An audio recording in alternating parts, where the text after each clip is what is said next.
अगर तुम यह कहानी सुन रहे हो तो एक बात याद रखना, जंगल कभी अकेला नहीं होता, भले ही तुम्हें सिर्फ अपनी ही सांसों की आवाज सुनाई दे। लोग कहते हैं जंगल में जानवर होते हैं, लेकिन जो मुझे वहां मिला वह न जानवर था और न ही इंसान। मैं यह कहानी इसलिए नहीं सुना रहा कि तुम डर जाओ, मैं इसलिए सुना रहा हूं क्योंकि अगर मैं चुप रहा तो यह जंगल किसी और को बुला लेगा। सुबह का समय था, जंगल जाग रहा था और मैं जंगल के बीच खड़ा था। पेड़ इतने घने थे कि सूरज की रोशनी जमीन तक नहीं पहुंच पा रही थी। हरियाली के बीच एक अजीब सा काला साया घुला हुआ था।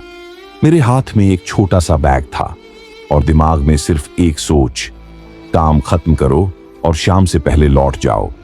जंगल में सबसे पहले जो महसूस होता है वह आवाज नहीं, बल्कि उसका अचानक चुप हो जाना होता है। पक्षियों की चहचहाहट रुक चुकी थी, पत्तों की सरसराहट थम गई थी, जैसे किसी ने पूरे जंगल की आवाज बंद कर दी हो। मैंने चलने की रफ्तार बढ़ा दी। हर कदम के साथ मेरे अपने पैरों की आवाज मुझे अजनबी सी लगने लगी। अचानक मुझे लगा किसी ने मेरा नाम पुकारा। आवाज बहुत धीमी थी, हवा जैसी। आरव।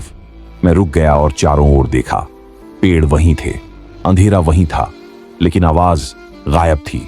मुझे उसी वक्त वापस लौट जाना चाहिए था, लेकिन जंगल ऐसा होता है, एक बार अंदर चले जाओ तो सीधा रास्ता याद नहीं रहता। मैंने कंपास निकाला। उसकी सुई कांप रही थी, जैसे उत्तर और दक्षिण आपस में लड़ रहे हों। उसी पल पहली बार मेरे मन में यह ख्याल आया, क्या मैं यहां सच में अकेला हूं या मुझे अकेला रखा जा रहा है। मैं चल ही रहा था कि जमीन पर एक परछाई दिखाई दी। वह मेरी नहीं थी, वह मेरे कदमों के कुछ पल बाद हिल रही थी। मैंने बस इतना किया, चलना बंद कर दिया। जंगल फिर से चुप हो गया, इस बार और भी गहरा। मेरी सांसें तेज हो रही थीं, लेकिन पीछे से किसी और की सांस भी सुनाई दे रही थी, बिल्कुल मेरी गर्दन के पास। गर्म, जिंदा होने का एहसास। मैंने बहुत धीरे धीरे मुड़ना शुरू किया। दिल इतनी जोर से धड़क रहा था कि लगा जंगल सुन लेगा।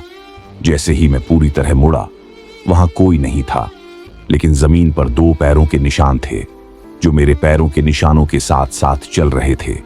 उसी पल मुझे समझ आ गया, जंगल मुझे देख रहा था, सिर्फ पेड़ों से नहीं, जमीन से भी।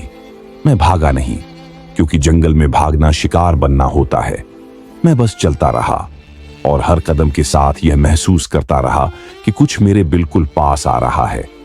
फिर अचानक मेरे कान के पास किसी ने फिर से कहा, इस बार बिल्कुल साफ, बिल्कुल पास, अब तुम लौट नहीं सकते। और उसी पल जंगल ने पहली बार मेरा रास्ता बंद कर दिया। पार्ट 2 देखने के लिए कमेंट करें पार्ट 2।